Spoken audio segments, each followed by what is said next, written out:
operation of the camera itself at the property. So how I start out is I have the camera obviously on the tripod. I've got the speed light on the camera but not currently on.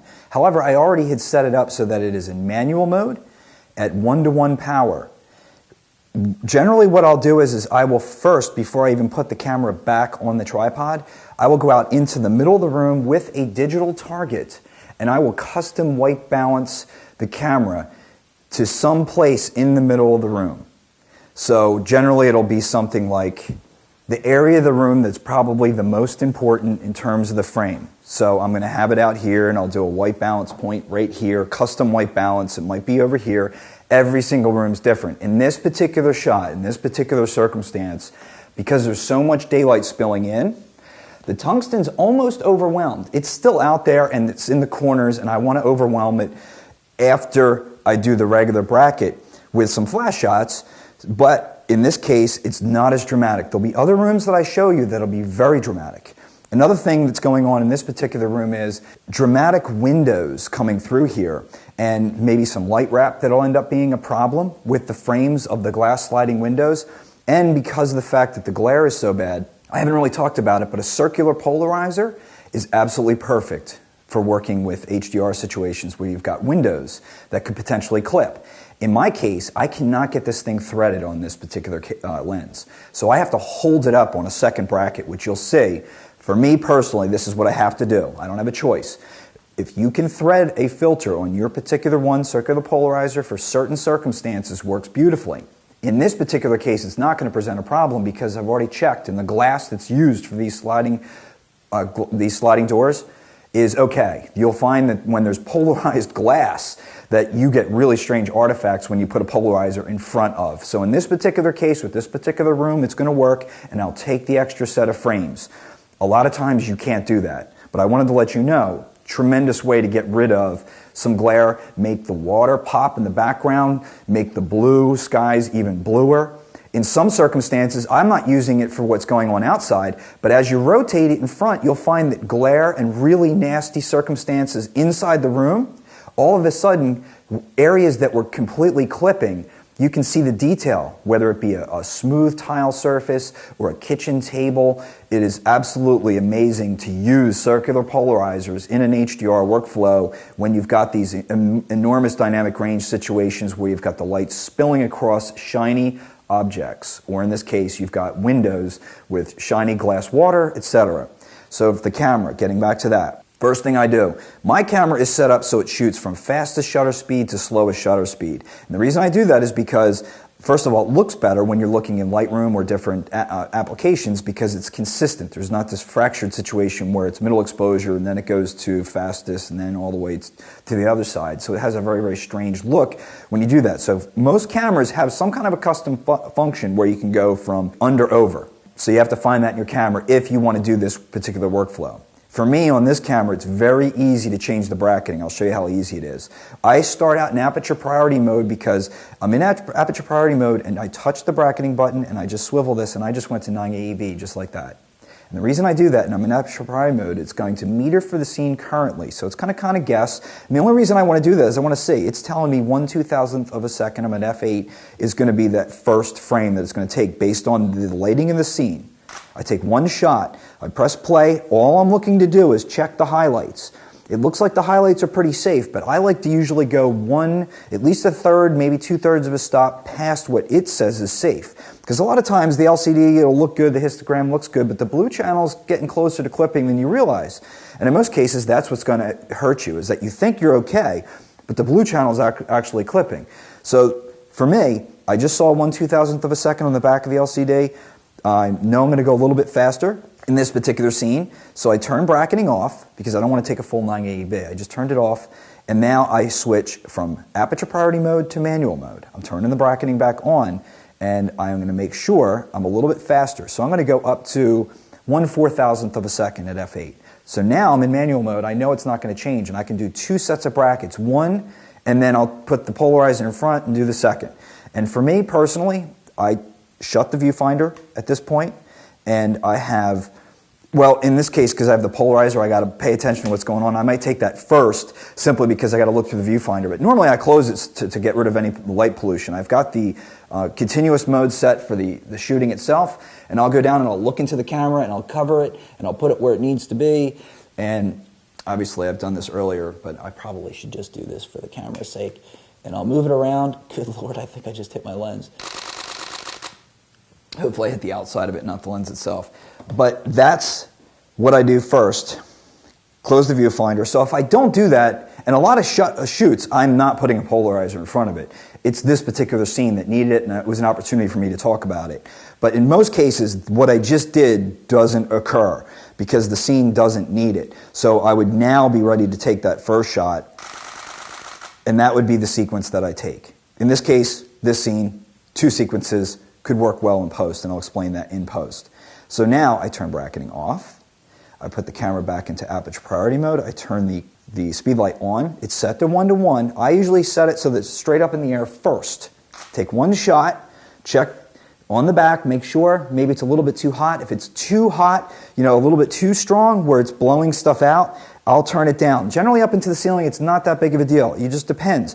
Also, if it's a very, very dark room, it could be that even at 1/60 of a second, which it usually tries to sync up with the speed light, may be too fast. You may need to actually bring that down to manual mode instead of aperture priority mode in order to control the shutter speed to go down to, let's say, 1/30 of a second, and then fire the flash off there. In this particular case, it's fine.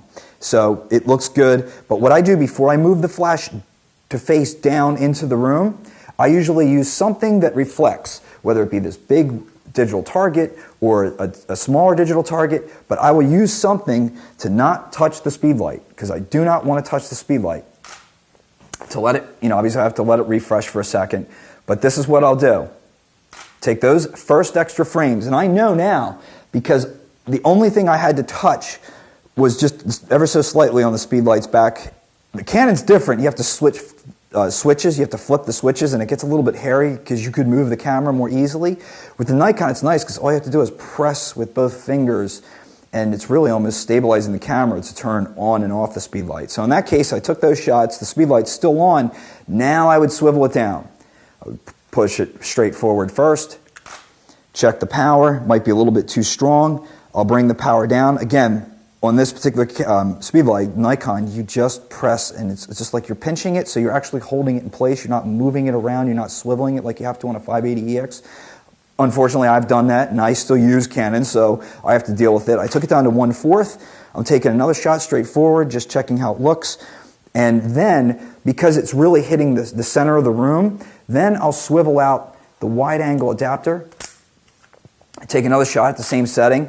It might not be enough power at this point because this spreads it out more evenly for a wide-angle situation, and it also cuts the power down a little bit because it's going through the plastic. So I might have to increase the power back up in this particular case. Now I know I've got the frames that I need. In a run and gun situation, I'd be done because I did the luminance with the bracket. Now I did the flash frames. So if I was in a very speedy situation where I got to get going, I know at this point, done. However, normally at this point, I'm grabbing, leaving the camera in all the settings that it's in. I didn't even talk about the situation with the white balance except for custom balancing it in the room. When I don't custom balance in a room and I've got this much daylight spilling in, I should have mentioned it, is that I'm setting the camera with the Kelvin setting. I can adjust mine. So I usually go a little bit below daylight because there's some tungsten in the room. So on that particular bracketing and everything that I've shot, I'm just under 5,000 Kelvin on this camera. I think it's at like 4750 or something like that. I'll have to double check it real quick just to tell you where I'm at. 4760. So I know that in post there'll be a little bit of tweaking that needs to take place, but that's pretty close to what the room's going to be without the tungsten light spill issue. So from the luminance one, that first bracket was 980B. I know I'm kind of close on white balance, but it's not going to be absolutely dead perfect because that's what the flash frames are going to help out with. Now I'll go back out here, as I just described, and I'll put these into the scene. Very important spots, I'll put them in. Obviously, and I'll put this one over here because this one's going to be in the sun, so I'll have a reference of what's in the sun, and this is a little bit in the shade. I actually have these white squares that I'll put kind of in the shade and in the light itself, And I'm usually a lot faster with this because I'm not having to talk at the same time. I'm not exactly the best multitasker in the world. And I throw these all over the place. I put them on the floors, in spots that I might think are going to be really problems.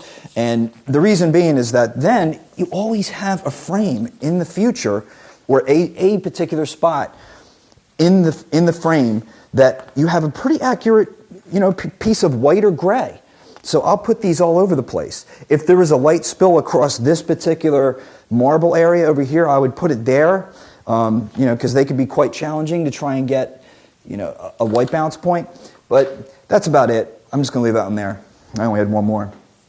Now I take the shots again, and I'll go through probably the same shots I did before. I have a rough idea where I was, 1/2, 1/4. I'll take the spreader and put it back up. I will do the shots that I did straight up in the air again, and then go back up in power. And after I've done that, now I've got the color with the tungsten in the room. So now I'd go back in frame, leaving all of the stuff that's sitting out there where it is. And I know you're thinking, well, you never had the targets out there when, you didn't do the flash frames. And that's true, because I'm not concerned about the color on those frames. I'm trying to get the color correct on the flash frames and on frames that I take where there's no tungsten on. So in this case, now I'm going to fire some more flash frames, roughly the same speeds I did before, and it has to do with every single scene is different. I'm going to push it down, I'm going to move it to the left, move it to the right. And now that I've done that, now I turn it off, and I go to bracketing. In this case, I use aperture priority. So I put the camera in aperture priority mode, and I turn the bracketing on fully. And I'm going to trust it because I'm not concerned about the highlights in this situation. I just want the bracket to basically cover the whole room in terms of the color itself. So it's more important that it's going to get the full bracketed range of the room with the digital target sitting out there. So now that I've taken that and all the lights are off, now I come back out here. Make sure you don't leave anything in the room, of course. I've done that before. So before I take the last shot, I usually make a quick look inventory to make sure I got all the white, anything white or gray that I put out into the scene. Now that I've done that, the camera's set up. I'll retouch it to make sure it's going to do the exact same setting again.